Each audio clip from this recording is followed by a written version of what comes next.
سب تعریفیں اس رب کے لیے ہیں جس نے آسمانوں کو بغیر ستون کے بلند کیا، زمین کو بچھایا اور چیونٹی جیسی معمولی مخلوق کی بھی بات سن کر اسے قرآن میں ذکر کر دیا۔ اللہ تعالیٰ ہر چیز کا علم رکھتا ہے، اس سے کچھ بھی چھپا ہوا نہیں، جیسا کہ اللہ تعالیٰ سورۃ نساء آیت نمبر 32 میں فرماتا ہے، اللہ ہر چیز کو جاننے والا ہے۔ بے شک اگر آپ علم دین کو عام ہوتے دیکھنا چاہتے ہیں تو براہ کرم ہمارا چینل ضرور سبسکرائب کریں۔ ہمارا ہدف صرف 1000 سبسکرائبرز ہیں تاکہ یہ پیغام زیادہ سے زیادہ لوگوں تک پہنچ سکے۔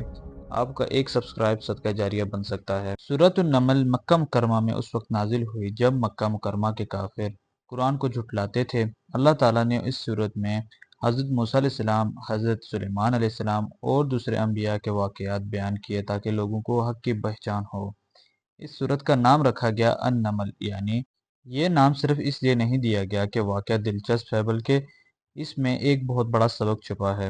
اللہ تعالیٰ نے حضرت سلیمان علیہ السلام کو وہ علم دیا تھا جو کسی نبی کو نہیں دیا گیا۔ سورہ صاد آیت نمبر 30۔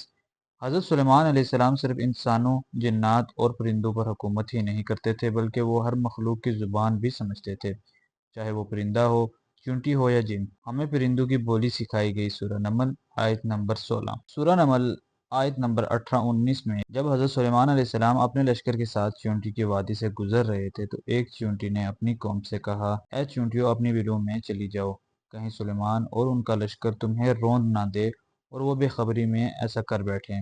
حضرت سلیمان علیہ السلام نے اس چیونٹی کی بات سنی اور مسکرا دیے اور اللہ کا شکر ادا کیا کہ اے میرے رب، مجھے توفیق دے کہ میں تیری نعمتوں کا شکر ادا کر سکوں۔ چیونٹی کو قتل کرنا کیا جائز ہے؟ رسول اللہ صلی اللہ علیہ وسلم نے فرمایا، چار مخلوق کو بلا وجہ قتل نہ کرو: چیونٹی، شہد کی مکھی، ہدہد اور سرد۔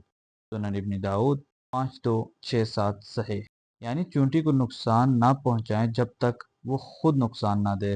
لوگ اکثر پوچھتے ہیں، گھر میں چیونٹیاں آ جائیں تو کیا اس کا مطلب ہے؟ علماء کرام اور بزرگوں کا کہنا ہے، چیونٹی صرف وہاں جاتی ہے جہاں رزق، خوراک یا برکت ہو، لہٰذا یہ رزق کی علامت ہو سکتی ہے، لیکن اگر تکلیف دے تو احتیاط سے ہٹایا جا سکتا ہے۔ قرآن میں حضرت سلیمان علیہ السلام کا ایک اور چیونٹی کے ساتھ دلچسپ واقعہ ہے۔ ایک روایت کے مطابق حضرت سلیمان علیہ السلام نے اللہ سے سوال کیا، اے اللہ، تو ہر روز کتنے رزق تقسیم کرتا ہے؟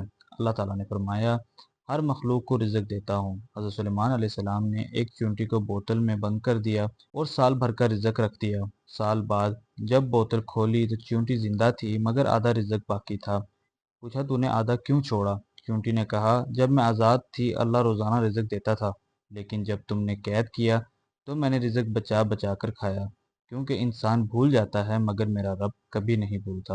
اس میں چیونٹی کی سبق اور دعوت دونوں شامل تھی۔ یہ چیونٹی ہمیں سکھاتی ہے عقل مندی، شعور، شکر، خیر خواہی اور اللہ پر مکمل بھروسہ۔ یہ معمولی مخلوق قرآن کا سبق ہے۔